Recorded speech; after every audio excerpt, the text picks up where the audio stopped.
জানো না আমি জানি না, আমার দাদা হচ্ছেন কল্যাণ চৌবে, এক সময় বিখ্যাত প্লেয়ার ছিলেন, এখন অল ইন্ডিয়া ফুটবল ফেডারেশনের প্রেসিডেন্ট।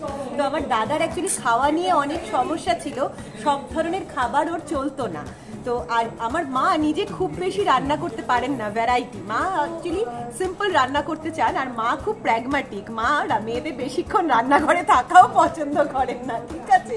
তো সেই মাকে কিছুটা সংসারে ব্যালেন্স করে দেওয়ার জন্য আমি খুব ছোটবেলাতেই রান্না শিখি, এবং আমার দাদা প্র্যাকটিস করে বেরোনোর সময় বলতো আজকে কি হচ্ছে, এবং সেগুলো খুব অল্প তেল মশলায় করতে হতো যাতে শরীরটা ঠিক থাকে। এবং তারপরে আমি রান্না করা প্র্যাকটিস করি, এবং শ্বশুর বাড়িতে আমার খুব অল্প বয়সে বিয়ে হওয়ার জন্য আমি শ্বশুর বাড়িতে এসে আমি নানা ধরনের রান্না আবার শিখতে পারি। আমার শাশুড়ি মাও বেশ ভালো রান্না করেন, বিভিন্ন ধরনের পোস্ত, এরা যেহেতু বর্ধমানের, এবং আমার হাজব্যান্ডও খুব ফুডি, এবং শ্বশুর বাড়িটা একটা যৌথ পরিবার, এবং আমাদের গ্রামে দুর্গাপুজো হয়, আমাদের গ্রামে নবান উৎসব হয়, তো সেখানে অ্যাকচুয়ালি সবাইকেই রান্না করতে হয়। এবং তারপরে কি হয়, আমার বাচ্চা হওয়ার সময় আমি এতটাই মোটা হয়ে গেছিলাম, আমি অ্যাকচুয়ালি একটা কুকারি শোই করতাম তখন অন্য একটি চ্যানেলের জন্য। তো সেই সময় রান্নার হাত আমার ছিলই। বিভিন্ন নামকরা যারা শেফ এই সময়, যেমন অর্পণদা, রিজুদা, তারপরে আমাদের রঙ্গন নিয়োগী, তারপরে শর্মিষ্ঠাদি, বিপাশাদি, দীপান্বিতাদি, এরা আমাকে বিভিন্ন রকমের রান্না একেবারে এরকম এরকম এরকম এরকম করে শিখিয়েছেন, ঠিক আছে? কারণ তারা শেফ, ওটা নিয়েই পড়াশুনো করেছেন, তাদেরকে অ্যাসিস্ট করতে করতে আমি শিখে গেছি। তারপর আমি শ্রীচেতাদির হাত ধরে চলে এলাম রাঁধুনিতে, এবং এখানে এসে আমি প্রত্যেক দিন নিজেকে যেভাবে আপগ্রেড করতে পারছি। এবং হয় না, রান্না এমন একটা জিনিস যে তোমার 20 বছর আগে বা 200 বছর আগে যে ধরনের আমাদের ক্লাইমেট ছিল, ওয়েদার ছিল, বা শরীরের যে ধরনের ফুডের দরকার ছিল, এখন কিন্তু আর সেটা নেই। তাই সেই রান্নাকে কিন্তু তোমাকে মডিফাই করতে হবে, এবং এই মডিফাই করার জন্য তখন কেউ ওয়ার্কিং ওম্যান কনসেপ্ট ছিল না, আমরা ওয়ার্কিং ওম্যান। এবং এখন আরেকটা ব্যাপারও ভাবতে হয়, পকেট। তাই প্রচুর রেস্তোরাঁয় গিয়েও কিন্তু খাওয়া যাবে না, পকেটকেও ব্যালেন্স করতে হবে। সব কিছু শেখায় রাঁধুনি, একেবারে পুরনো রান্না নতুন করে, নতুন দিনের প্রয়োজন অনুসারে, হেলথ বেনিফিটটাকে অ্যাজ ইট ইজ রেখে, পকেট ফ্রেন্ডলি করে, এবং রান্নাকে একটা শিল্পের পর্যায়ে নিয়ে যাওয়া হয়। এবং যেটা কিনা দেখে কোনোদিন মনে হবে না না এই উপকরণ আমার বাড়িতে নেই, এটা ভীষণ কস্টলি, বা এত সময় না বাবা, এ তো আমার দ্বারা হবে না।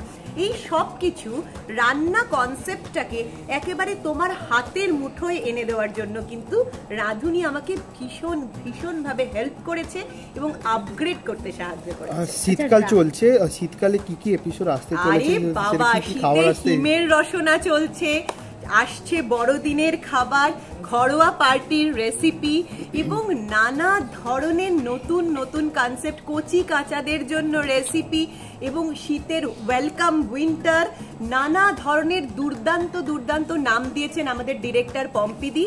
এবং প্রত্যেকটা এপিসোড রঙিন, প্রত্যেকটা এপিসোড কিন্তু ভীষণ ঝলমলে, এবং প্রত্যেক রাঁধুনি এসে জাস্ট মনে হয় দেখে যে ইনি কিন্তু রাঁধুনির রানী, ইনি রাঁধুনির রানী। প্রত্যেক দিন আমরা কনফিউজড যে এত ভালো রান্না, কালকে এটাও এর থেকেও ভালো হবে কি, গতকালেরটা কেউ বিট করে গেল। প্রত্যেক দিন আমরা নিজেরাই নিজেদের সঙ্গে কম্পিটিশনে পড়ে যাই।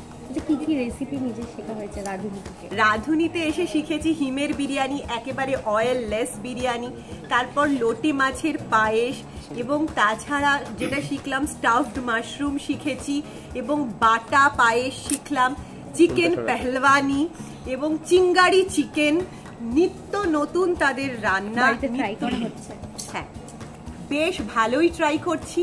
এবং সব থেকে আমি খুশি যে অনেক কটা রান্না বলতে একটুখানি খারাপ লাগছে, সেটা হচ্ছে যে এবার আর রেস্তোরাঁর অত বিল দেব না, ঠিক আছে? কারণ সব রেস্তোরাঁর রেসিপিগুলো আমি নিজেই শিখে যাচ্ছি, পয়সাগুলো আমি নিজের পকেটেই রাখবো, তার থেকে 10% খরচা করে উপকরণ কিনবো, আর একদিন একটু কষ্ট করে রান্নাগুলো করে ফেলবো, বাকি পয়সা আমি জমাবো। দিদি, তার সাথে তুমি বললে তোমার বাড়িতে নবান্ন উৎসবও হয়, আবার মানে পিঠে পুলি পায়েস এগুলো কি রাঁধুনিতে দেখানো হবে? একদম, আজকেই তো শিখলাম বাটা পায়েস, যেটা একেবারে ফিরনির মতো খেতে হয়। তাছাড়াও একজন লোটে মাছের পায়েস শেখাচ্ছিলেন, পাঙাশ মাছের পায়েস শেখাচ্ছিলেন, লাউয়ের পায়েস, এগুলো তো সব চলতি রয়েইছে। কিন্তু অনেক একদম হাটকে হাটকে যে সমস্ত রান্না সেগুলোই। পিঠে পুলি এখন আমরা শুরু করিনি, কারণ আমাদের চলছে বড়দিনের খাবার, তারপরেই কিন্তু আমরা পিঠে পুলি নিয়ে আসছি। বেশ হেক্টিক শিডিউল যাচ্ছে, শেষ করব, সবশেষে দর্শককে কি বলবে? সব থেকে শেষে দর্শকদের বলবো, কোনো শেখার কিন্তু শেষ হয় না, এবং তোমার প্রয়োজন মতো প্রত্যেকটা রান্নাই কিন্তু হয়ে যেতে পারে একেবারে তোমার নিজস্ব।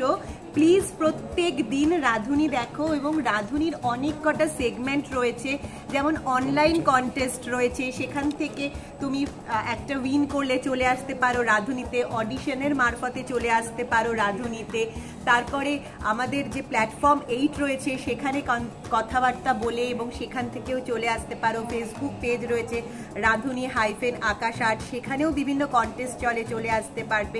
সুতরাং রাঁধুনি শুধুমাত্র দেখার জন্য নয়, অনেক কে আছে, অনেক রাঁধুনি আমার বন্ধুরা রয়েছেন, অনেক মায়েরা রয়েছেন, ঠাকুমা দিদিমারা রয়েছেন, যারা দুর্দান্ত রান্না জানেন, কিন্তু সত্যি সেরকম কোনো প্ল্যাটফর্ম 8 পাশে এসে দাঁড়ায়নি।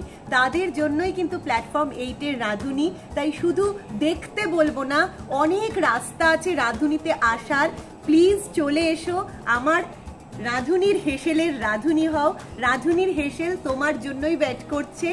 যে কোনো সময় যে কোনো কেউ, সব রাঁধুনিদের বলছি, প্লিজ প্লিজ এসো, আমার রাঁধুনি হয়ে যাও। মানুষ যত সুন্দর দেখতে ততটাই কিন্তু গুণ ওনার, এবং এত চটজলদি আমি যে সুন্দর সুন্দর কথাগুলো বলে রাঁধুনির দর্শকদের এবং রাঁধুনিদের মন জয় করি, একটাও আমার কথা নয়। প্রত্যেকটা সেকেন্ডে প্রত্যেকটা কথা কিন্তু আমাকে পম্পিদি শিখিয়ে দেয়, এবং প্রচন্ড আমি চাই যে তোমরা প্লিজ পিসিআর এর একটু ফুটেজ নাও, এবং তাহলে বুঝতে পারবে কত গুণ এই মানুষটার। এবং সত্যি সত্যি আমাদের রাঁধুনির প্রাণ ভোমরা হচ্ছে পম্পিদি।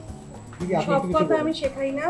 একটু আগে বললো যে পায়েসের বাটি না কোনো বাটি যদি থালায় তুলে খাওয়া হয় তাহলে নাকি সত্যি আসে বাড়িতে। এটা আমি নিজেও জানতাম না যে সত্যি আসে বাড়িতে। এই একটু আগে একটা এপিসোডে তোমরা ছিলে বোধহয়, এটা ও নিজেই বলেছে, এটা ও নিজেই জানে। সব কথা আমি শেখাই না, ও নিজের থেকে ডেফিনেটলি ও অ্যাঙ্কারিং করছে, ও জানে যে কোন পার্টিসিপেন্ট তার পালসটা বোঝায়। এখানে তো কোনো স্ক্রিপ্টেড কিছু হয় না, সো ন্যাচারালি একজন সাধারণ মানুষ আসে।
টলিউড ফোকাস কলকাতা চ্যানেলটি আপনাদের ভালো লেগে থাকলে লাইক করুন, সাবস্ক্রাইব করুন এবং আপনাদের পছন্দের ভিডিওটি অবশ্যই শেয়ার করুন।